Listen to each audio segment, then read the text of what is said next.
पण एक मोठी बातमी पाहतोय। अभिनेत्री रवीना टंडन हिने तिच्या इंस्टाग्रामवर पोस्ट केली होती आणि यात एअर इंडिया संदर्भातली ही पोस्ट होती। एअर इंडियाच्या फ्लाईटवर बसताच त्यांनी ही पोस्ट केली आणि या पोस्टने सगळ्यांचं लक्ष वेधलं। नवीन सुरुवात, कोणत्याही परिस्थितीत उंच भरारी घ्यायची आणि पुन्हा उभं राहण्यासाठी, नवीन सुरुवात करण्यासाठी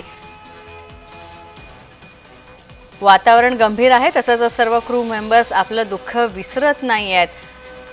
ही पोस्ट रवीना टंडन यांनी केलेली आहे आणि अभिनेत्री रवीना टंडन यांनी खरं तर या एअर इंडियाच्या विमानानं प्रवास करत होता आणि आपल्या फ्लाईटमध्ये बसताच रवीना टंडन यांनी ही पोस्ट केलेली आहे। खरं तर अनेक अप्रिय घटना एअर इंडियाच्या बाबतीत घडलेल्या आहेत आणि सगळ्यात मोठं उदाहरण म्हणजे बोईंग ड्रीमलाइनर या फ्लाईटचं अशा प्रकारे झालेला गंभीर अपघात अहमदाबाद इथला आणि त्यामुळे वातावरण गंभीर आहे आणि क्रू मेंबर्स जे आहेत एअर इंडियाचे हे कमालीचे नाराज आहेत। मात्र या सगळ्यातून भरारी घ्यायची आहे, उंच उडायचं आहे अशी पोस्ट त्यांनी केलेली आहे। हिंदीमधली त्यांची ही पोस्ट आहे, हिंदी भाषेत त्यांनी ही पोस्ट केली आहे। तर कोणत्याही परिस्थितीत नवीन सुरुवात करायची आहे, उंच उडायचं आहे पुन्हा उभं राहण्यासाठी आणि नवीन सुरुवात करण्यासाठी समोर यायचं अशी पोस्ट रवीना टंडन यांनी केलेली आहे।